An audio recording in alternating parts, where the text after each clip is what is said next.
Okay, hello.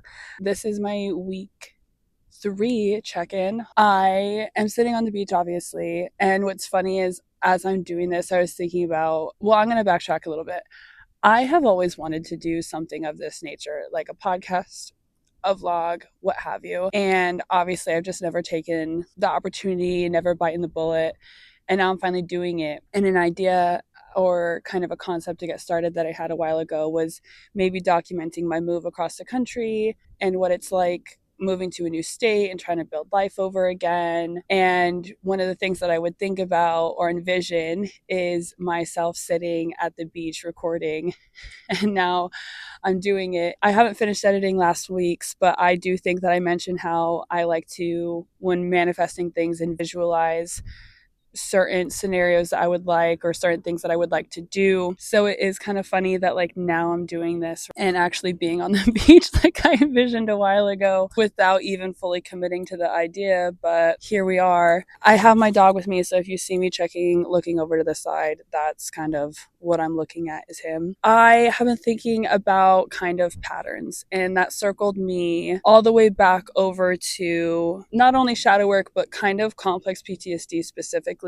And if you know me, you know that I'm very open about mental health, and it's a topic of conversation that's very important to me and to my heart. I am in a certain emotional and mental state that I never thought would be accessible to me, that I never thought would be an option for me. You might be thinking, like, what are you talking about? A couple years ago, maybe 2, 3, somewhere within that range, I had a best friend that I called, and I remember crying and telling her that there were certain things about joy or certain kinds of joy that I was experiencing in that moment of life that I never thought I would have access to, that I never thought would be, I might cry now. I never thought they were an option for me. I thought that I would always be someone who would just struggle to be happy, and not that happiness wasn't on the plate for me, but that happiness was very fleeting, and that happiness was like just something I would get hints of sometimes. I didn't think I was someone who would be able to be in like a constant state of joy and happiness and not fighting for my life. And that sounds really dramatic when I say it like that, but I think if you have struggled with your mental health, you understand what I'm saying. You understand what I mean. It sounds sad and it sounds whatever, but it is the truth. That is how I spent a lot of my life. When I started getting little wins of joy, they felt really, they would last just like a second. And then something about the crash or like the pain that came afterwards felt like it was times 2 of the level of joy that I would experience. And then the next time I got to experience a moment of joy, like a really pure, no effort, it just was there. I didn't have to try. It was just available to me. Each time I felt that, it would kind of increase or amplify, but then I felt my crash or the wave of pain that came afterwards was times 2 that. And then it kept going and going. But the thing about that as well that I noticed was interesting was that it also felt like each moment of joy lasted longer than the time before. And so even though the pain was amplifying, the joy was increasing in some ways. Wow, I'm really jumping into it this week. I didn't even do my my fitness check or anything. So why am I bringing this up? I think I kind of did have a hard past week with not wanting to give up, but just kind of being like, why am I even doing this? Kind of not the 100 days, but certain things about the 100 days. And then also the recording, the podcasting of it all. And yeah, why am I doing this? Why am I sharing? What's the point of really any of it? I was trying to find a why because I felt just temptations.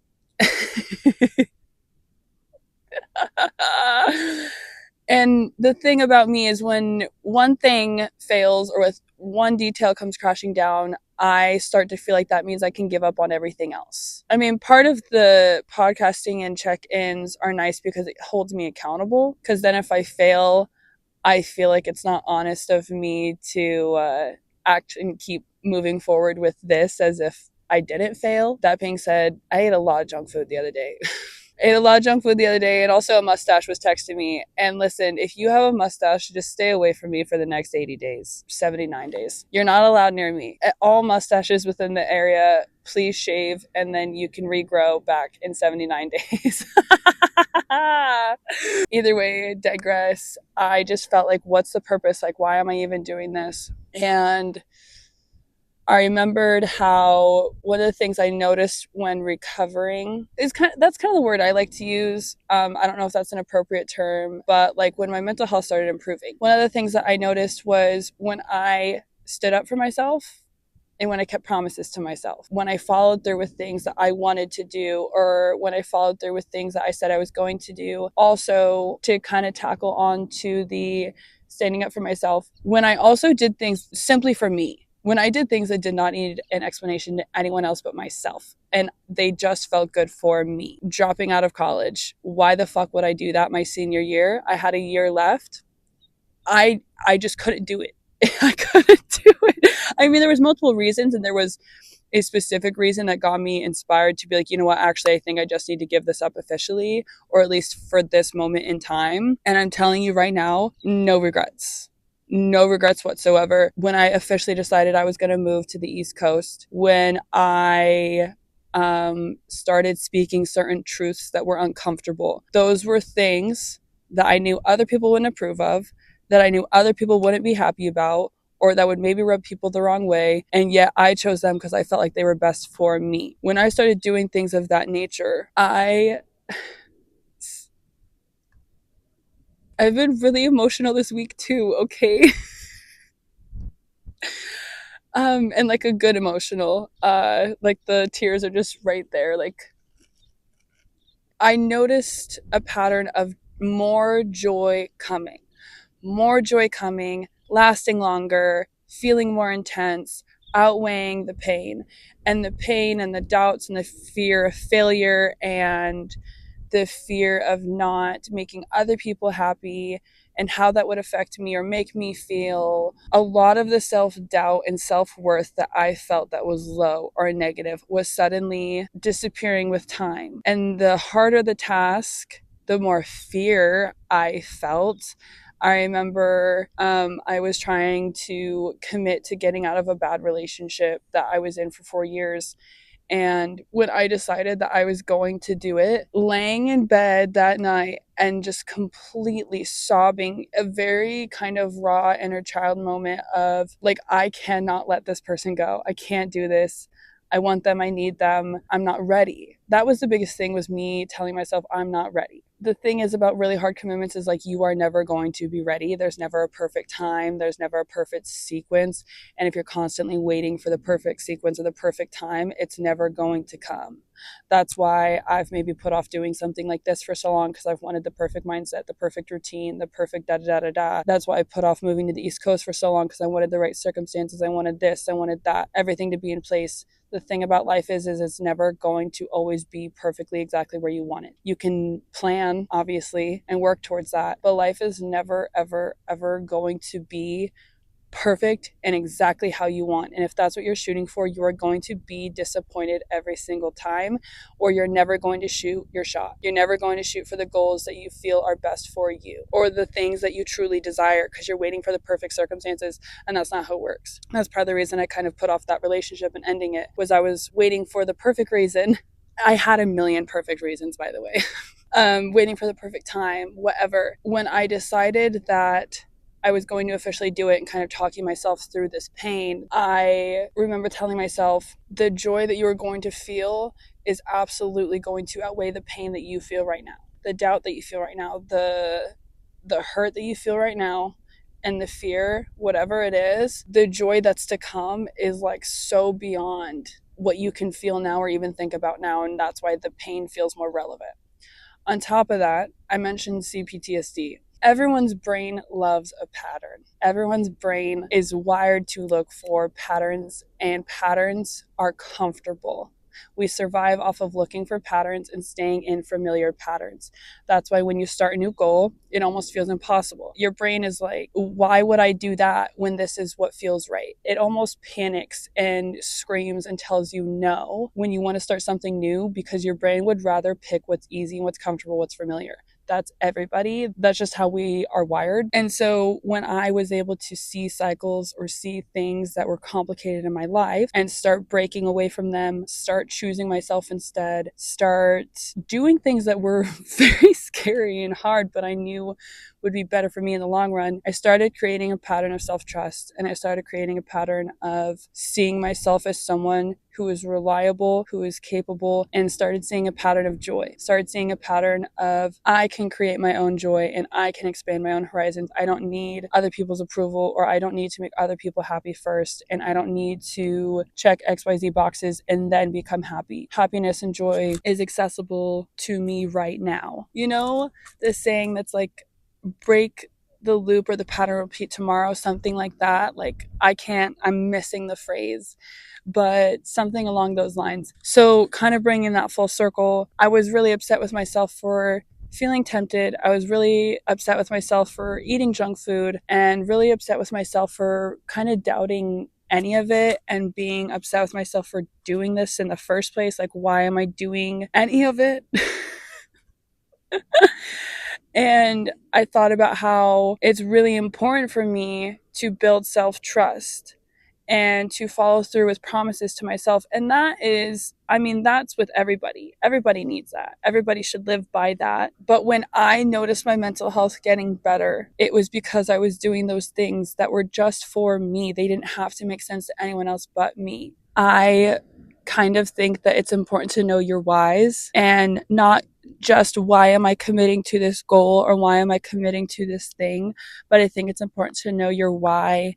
And why do I do this in the first place? Why is this thing more comfortable for me than picking myself? Why is it more comfortable for me to procrastinate doing homework, paying my bills, cleaning my room, going to the gym? Why is it more comfortable for me to avoid intimate relationships, even like friendship, intimate relationships? Being vulnerable is maybe a better word. Why is it more comfortable for me to do those things almost in a way that hurts those around me than it is for me to put forth effort, to suddenly check my bills every day and make sure I'm paying them on time, to look at my grades and make sure they look okay? I say that as if I'm still in college, which I'm obviously not. My responsibilities. Why is it more comfortable for me to lay in bed all day than to get up and like do something that I know feels good? Going, I don't know, anything. Going to the beach, going for a run, reading, cooking myself a meal. I'm obviously listing things that feel good for me, but just kind of examples. When I was in like my lows, I would have like a list of responsibilities, obviously school, work, dog, life, whatever. I had a list of shoulds. I should be doing this. I should be doing that.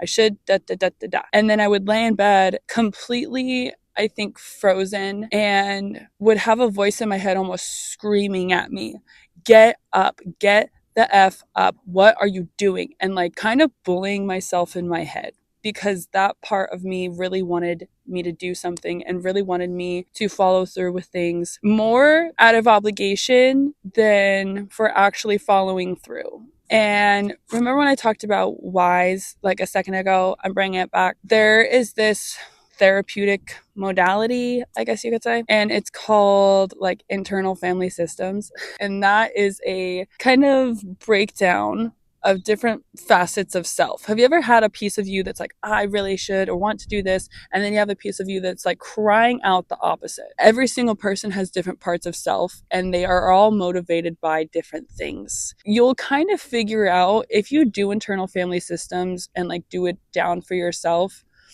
I'm really doing a very, very, very rough breakdown of what that is. I guess I'll give kind of examples of my own. Okay. Yeah, I guess we'll circle back to what I was saying before. A part of me that just wanted to lay in bed. A part of me that just was like, can I have 5 minutes to just rest? Can I please just be alone and rest for 5 seconds. And then the part of me that would scream at me in my head and be like, get up. What are you doing? You're so lazy. You're this, you're that. Like, we have things to be doing. One part of me just wanted like a second to breathe because I was constantly overstimulated by the shoulds and by this pressure and by feeling behind. But that part was also the part procrastinating. So it was creating its own pattern of like procrastination and failure, like self-fulfilling cycle. And then there was a part of me that was a go-getter and like really, really wanted to check all the boxes and wanted to be the most accomplished. But that part, when they were in overdrive, they were exhausting me to the point that I never had time to just breathe. And then I would become angry and upset and crash and be depressed. And so it was this awful cycle of like motivation, let's get it all done. Now I'm so hyper focused on a million things, and I don't like that I'm not fulfilling them to the best of my ability because I'm expanding my energy everywhere. So now I feel like a failure. So, and then my energy and my motivation would crash. And then I'd lay there and get lazy and procrastinate and also be exhausted. So I needed that rest to some degree. But then the failure belief was also self-fulfilling because I was procrastinating and doing nothing again. They both had a purpose. Right? They both didn't want to fail, but they both were fulfilling some kind of failure belief at the same time by tangoing with each other or being too much in overdrive and me letting that happen. You have pieces of you that are trying to self-soothe. You have pieces of you that are trying to maintain control.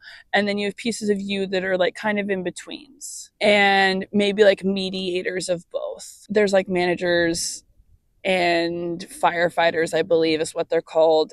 And there's other details. Either way, there's various pieces of you that have various goals. And a lot of the time when you break it down, you'll figure out that they all have the same goal. They all have the same goal. And they come out in the form of like coping mechanisms, whether they're good or bad coping mechanisms, binge eating, starving yourself for spending money, or even just like being selfish with yourself, casual sex. Like these are all versions of like coping mechanisms, right? That aren't healthy or could be, you know what I'm saying? They each fulfill a goal. People are just doing things because to do things. Yes, they are to a degree, but everyone is doing something that's subconsciously motivated to some degree. Whether they realize it or not, everyone is. And every little coping skill is doing something for them, whether they want to admit it or not, because a lot of times our coping skills are masking something, they're hiding something. That's why we're doing it. A lot of times they have similar goals. So if we can sit down and say, why do I do da da da da da? Then we can figure out the end goal, and then we can break the cycle and be like, well, how can I get there from a different route? If this is what I want at the end of the day, how can I receive it differently? Now, how can I find a different roadmap to that same goal? For me, I had certain outside coping skills that I think at the end of the day, my goal was just to be loved. They all just wanted a form of love. They all just wanted a form of approval and a form of love and a form of like joy. And I was seeking that outwardly. I was seeking that in fulfilling hard goals and tasks that I believed would make other people proud of me. And to some degree, they were making me proud, but they were also making me really fucking miserable because I didn't actually want those things at the end of the day. Or it was a version of myself that I just didn't want to be. I wasn't happy there and it wasn't sustainable. Or I was giving pieces of myself away to people because I thought that would make them stay. And if they stayed, even if they were bad to me, that meant they loved me. That's just not how it works. Remember how I said our brain loves a pattern? And it's comfortable. Your brain will scream and scream and scream when you try and break the pattern for the first time. And it'll be like, why are you doing this to me? It's so uncomfortable. Like my breakup, sobbing in bed, like, I don't want to do this. I can't leave this person because I wanted to be loved. That's all I wanted. So I was willing to do things or put up with things in order to receive a version of love. That's why you'll see people who repeat toxic relationships or who repeat abusive relationships. Or that's why you'll see people who keep going back to certain habits because your brain is way, way, way more comfortable repeating than leaving. And your brain wants the confirmation of something. If you believe you're a failure, your brain will do anything to look for reasons that you are a failure. And it does not care about how you got there. It does not care about the actual details of failure itself. It just cares about the confirmation that you are a failure.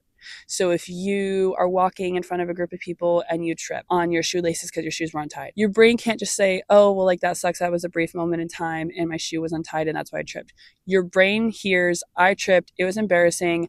I'm a failure. You got a ticket because you were speeding. Your brain hears, I'm a failure. I messed up, da da da da da. Again, your brain doesn't care about the specifics. It just cares that it's confirmed. And that repeats everywhere. The eating for me the other day, eating a bunch of junk food and being tempted by boys. I could have been like, well, I'm just a failure. Like I was tempted and I almost gave in, or these things almost happened, or these things did happen. And so therefore I should just give up on my 100 days and I should stop doing this and I should stop recording because now I have to admit that I'm a failure. Do you see what I'm saying? Your brain doesn't care about the hows. It just cares that it's confirmed, which is why it's important when you do fail. A fail is like a general term. I don't actually see these as failures. You start again. You keep going until a new habit is formed. Once you break a cycle or a loop or a pattern, you have to replace it with something new. Like move that energy. That idea is still inside of you somewhere, whether that's like, I enjoy fitness or I want to lose weight or a motivation for something. It's always there. You don't lose it.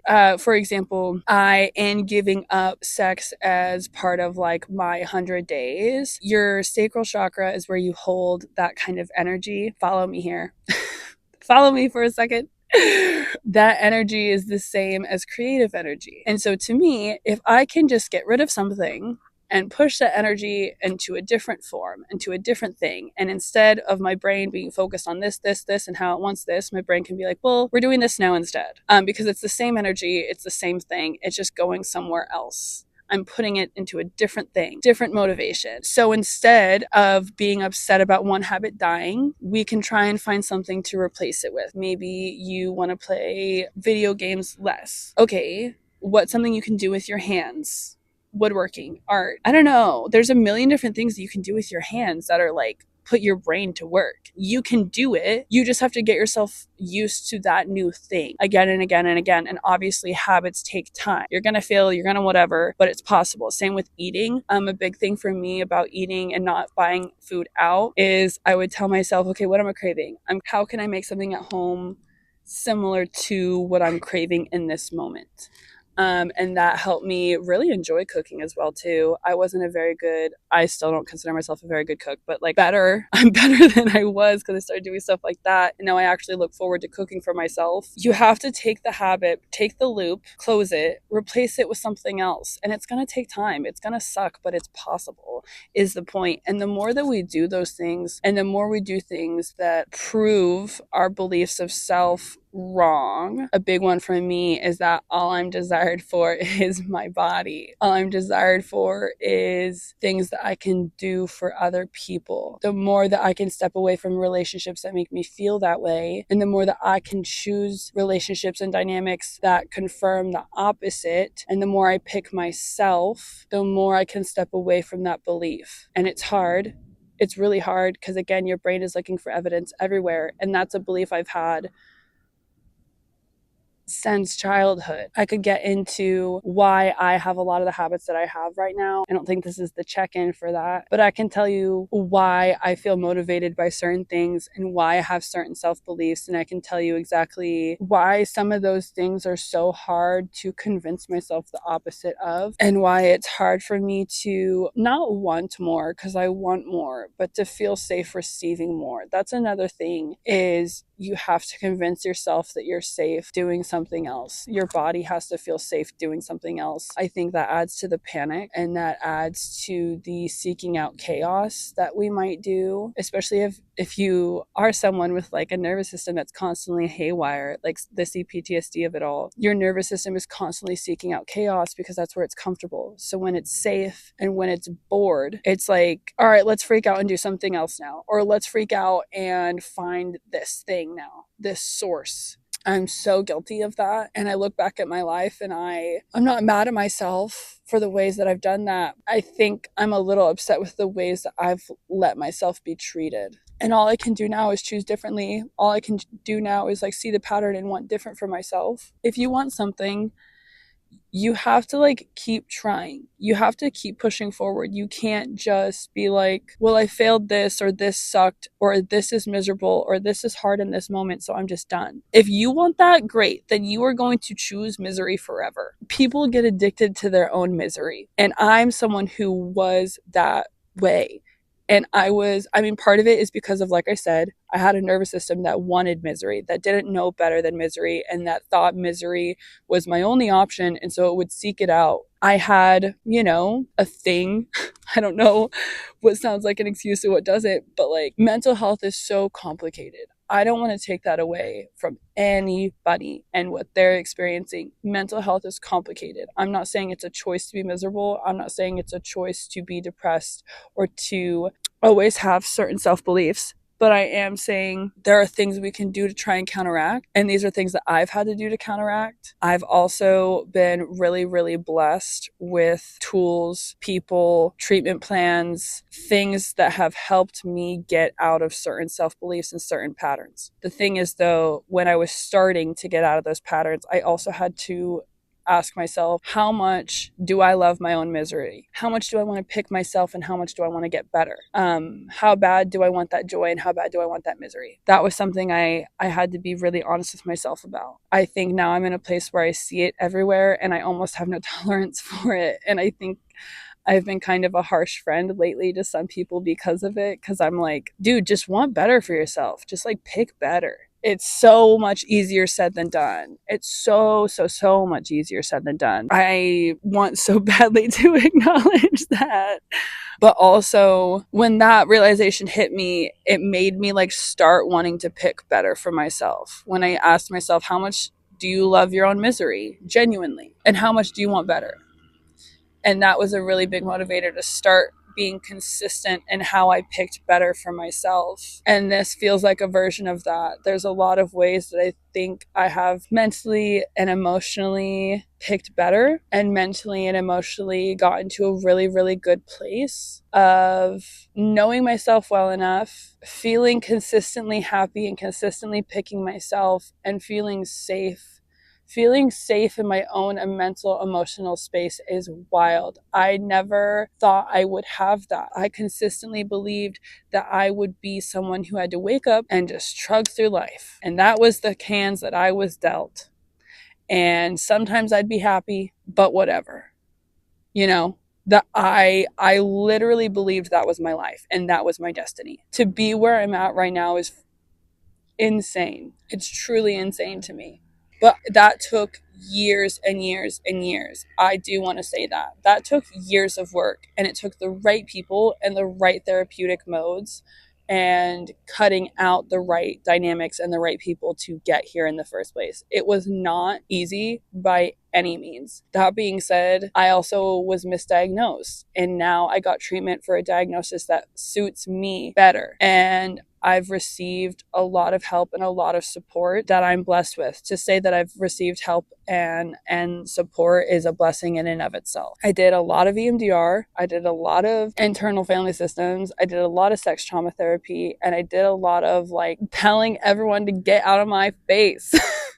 I did a lot of cutting out people and things and dynamics that were not good for me, but it was very, very hard, and I knew people wouldn't be happy with me. But whatever, you have to pick yourself at some point in time. At some point in time, you have to look at yourself and say, how bad do I want to make myself happy? Do I want to show up for myself? Every time that you pick yourself, every time that you make your bed, you cook for a meal for yourself, you go on a walk instead of laying in bed. Every time that you tell someone no because you don't have the energy to help them that day. Every time that you pick yourself in small ways that are best for you. That doesn't mean go be an asshole. That doesn't mean like be consistently selfish with your time, your effort, your money, your love. That's not what I'm saying. But you can do little things that show yourself that you love yourself every single day. I used to have like the most horrendous bedroom and the most horrendous car, and I never made my bed. And I started telling myself, when you make your bed, it's an act of love. When you clean your room, it's an act of love. I started doing little things, tiny things that felt like an act of love, so I could get to the bigger things that felt like acts of love. And here I am now. And even this, like committing myself to this, feels like a form of love to myself, to say like, this is something you wanted, and here you are, you're working on it, and you're doing the damn thing. I guess this episode is about love and loving yourself and choosing different patterns for yourself, showing up for yourself every day, showing up for yourself in little ways and in big ways, and breaking the patterns to choose better patterns, replacing them with something new and something more fulfilling and something more filled with joy. I guess a little update on fitness. I don't know, man. I'm trying not to put too much pressure on it because then I get upset with myself. And I'm not necessarily feeling upset with myself. I'm loving my workouts, loving them. And I even yesterday, well, the past couple lifts I've done, I've tried to shift my mentality from like, am I getting stronger or am I just being soft? Like, am I not lifting enough and am I capable of lifting more? I think I am. So just pushing myself a little bit harder, that's been awesome. I have really enjoyed that. When I move out of the apartment I'm in now, I'm going to get a gym membership. And I feel like when I have certain equipment or more things, I will be pushing myself harder and lifting more. So I'm very excited about that because I know I'm capable of more. I've just been maybe a little soft on myself my first couple weeks of lifting and been pushing harder this week. I had a really amazing run the other day. It was like kind of misty and green at like this park I was at with Jude. Really good pace. Spotify was shuffling perfectly on the run. Everything was immaculate. I really enjoyed that run. What else? Lots of meal prep. Lots and lots of meal prep. I'm still enjoying my food. I'm not necessarily getting bored with my food, but I am having a sweet tooth and that sucks. The sweet tooth is really hard for me to kick. I've always been someone who has like the most dangerous sweet tooth. So that's it for kind of fitness check-in. Everything's kind of chill. Everything's kind of good. I am happy you're here. Hopefully I said something that resonated or something that helped. I mean, eventually I'm going to get more deep into everything, but for right now, I will say how I got to where I'm at now has been a lot of work and a lot of heartache and a lot of really hard decisions. And I'm not perfect by any means. I'm not even exactly where I want to be. There is still more work to go. But to say mentally, emotionally where I'm at now, 21-year-old me would be like, fuck you, get out of my face. I think even 25-year-old me would be like, what are you talking about, dude? Like, what are you even saying right now? I'm very like proud of how far I've come in regards to those things. And so I think that's part of why I've felt like I can speak on mental health or speak on such situations is because it was a really long road for me to even be this, to even feel these things. And if I can just be someone who can give tidbits of why it gets better and why you should keep going and how you can keep going. I didn't just learn and do a bunch of shit for the fun of it. Therapy is expensive, bruh. Therapy is expensive. Like the even just the cost, the fiscal and the emotional cost of it all was a lot. So I feel like I'm someone who's put in a lot of work. And so I'm very grateful and very proud of like what I have in my life now and who I am right now. And so if I can be someone who has something to offer in the realm of like life does get better, then I'd love to share. That's where I'm at now. So thank you for listening. I'm grateful for you're here. I will see you for next week's 4-week check-in. Bye.